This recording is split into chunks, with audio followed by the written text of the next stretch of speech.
Phởholic built its reputation in Orange County, even earning a spot in the Michelin Guide. Now there's a location right here in Hacienda Heights. Today, we're trying a few of their pho dishes to see if it lives up to the hype. Then we're finishing with a tea drink you'll want to know about. Free tea? What kind of tea is it? It's chrysanthemum tea. It's really refreshing. You got some sriracha hoisin sauce and white onions. Raw onions. The sauce I don't need. And then the bean sprouts, herbs with lime. The interior is like a little bit too fancy. Am I in an interior design store? This looks like a wedding table. So you're always saying that you've never had a beef pho that you've liked, right?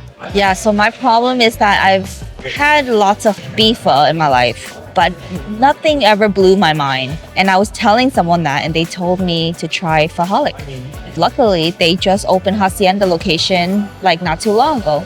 Originally, they're from Orange County, which is a good sign because Orange County is like the mecca for Vietnamese food.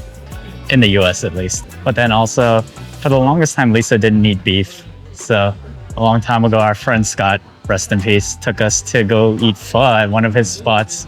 And I went and I got chicken pho. And he's like, man, why'd you get chicken pho? It's not good here. Yeah, I always think about that. But now, maybe today's the day. I guess today is the day. That was so fast. That might be record time. They offer two types of noodle here. The regular pho noodles that's thin, and they also have a fresh, thicker version. I got the fresh, thicker version, and then Peter got the thinner one. This is the number 11. It has everything except the meatballs. Oh yeah, this is my type of noodle right here. Thick, a little bit wider, a little bit softer. I really appreciate that they give you that option. There's tripe, there's steak, there's brisket, there is tendon. Looks really good. Let's try the soup. The soup is a little bit darker, right? I like that there's so many herbs. Vietnamese food is known for its herbs. It's good. Really beefy. Deep beef flavor. I was just saying that I like beef, like bông bò way, but for some reason I just can't find a beef pho that I like. So maybe it's a me problem. It definitely is a me problem. I don't know if it's just me, but I think the soup is a little bit on the saltier side. The meat itself, it looks well cooked. Definitely really good. Thinly sliced beef. I just think that the soup is a little too salty for me. It has a little bit of sweetness to it too. I really like this noodle. Fresh, thick noodle. I think with chicken pho, they use this noodle a lot more often. And I like chicken pho because of the lightness and the chicken flavor. For me, when there's oxtail, you always got to get oxtail. Nice and big. Look at that. Amazing. Yeah, and this is the one with the beef. Beef steak. And then now check out the noodles. This is the thin noodles. This one is not fresh. It is dry. Dry noodle, and they had to cook it. I'm thin noodle gang. Lisa's white noodle gang. First rule, no matter what, is always try the soup. It's definitely on the saltier side for sure. I don't think it's extreme, but it's definitely salty. I think there's a lot of really nice herbs in there. It has a really good flavor. I think it's pretty beefy, but I think the oxtail essence makes it a little bit less beefy than what the steak would have. Let's try the noodle first. I think that's the priority, right?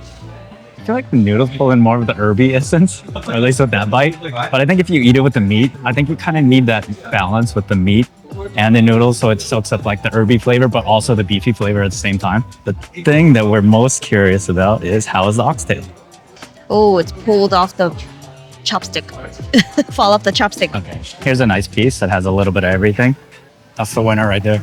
The oxtail made the trip worth it. Even though like most of the bowls here are about the same price, this is only like $1 more than the one that Lisa got. Yeah, it's worth it. All of their pho is $16.50. The oxtail is like really tender. If you've never had it before, it has kind of like almost like a melty texture because I think the way when it's cooked, it's either like slow cooked or like Lisa makes ours in the pressure cooker. So it does take some time and it really gets really nice and tender. And you saw the way that it just like falls off the bone.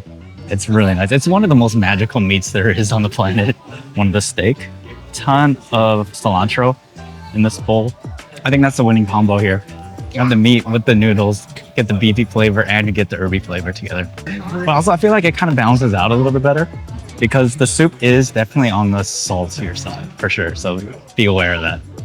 I love adding a bunch of this, so it makes the soup a little bit more dimensional with the herbs. Cook it a little bit, let the aroma release. Love adding lots of onions.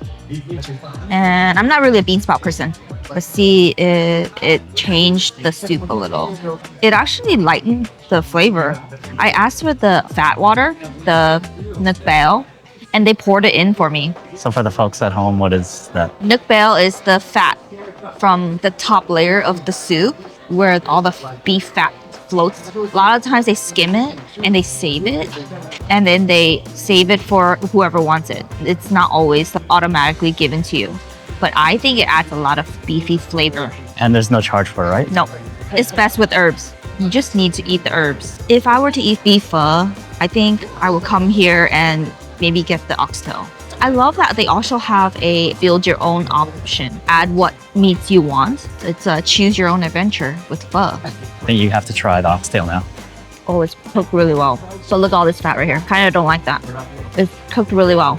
And with pho, you have to cook it a long time. I would say I give this place 7 out of 10. Service is really great. They're very nice, attentive, fast. I think the bowls itself, it's good enough amount of food for the price, and the quality is very good. I did my best. I finished all the noodle and I gave like basically half my meat to Peter. Surprisingly, the onions made the soup less salty. For me, I think I love oxtail so much that it was worth it. But if I was only just getting like the beef or the steak, I feel like I wouldn't enjoy it nearly as much. I just think that the oxtail goes so well and it was so super enjoyable. So if I were to come back, I would definitely get this one again. I give it a higher score. I give it an 8.5. I think we need to give a shout out to everybody that's been visiting Thai Heju. We went to Thai Heju today and the owner told us that a lot of you guys visited after watching the video. So thanks for supporting them. And that's one of our absolute favorite spots to go visit. So out of all of our pho journeys, the one that I still think about is Le Pho in Vancouver. That spot is life-changing. Let chicken pho is, I still think about it. I guess next stop is Vietnam, huh? Gotta go to the source to try it. Let's go. So here is our total for two, $44.78 for a lot of food. So we'll add that to our running total for 2026 supporting SGV restaurants, which is right here. Now what? We're going to Chayan. Peach oolong cold brew with regular size, light ice, light sugar, and it comes in a cute cup with the incense straw again. Suggest that you drink it within 2 hours. It is a very fragrant tea. I think the light sugar is perfect for me. It's very strong tea flavor. This oolong has a strong peach flavor too. Almost kind of artificial, but it does have a light nectarine or peach aftertaste. I think it's not bad.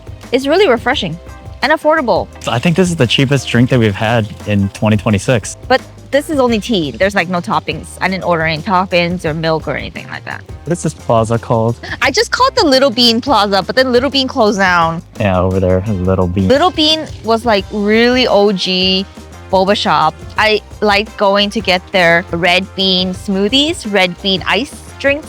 But this plaza was popping back in the day. Now it's so dead.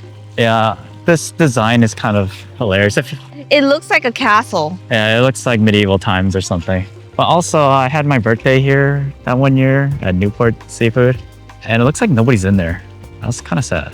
If you love pho, we suggest that you check out this pho playlist here.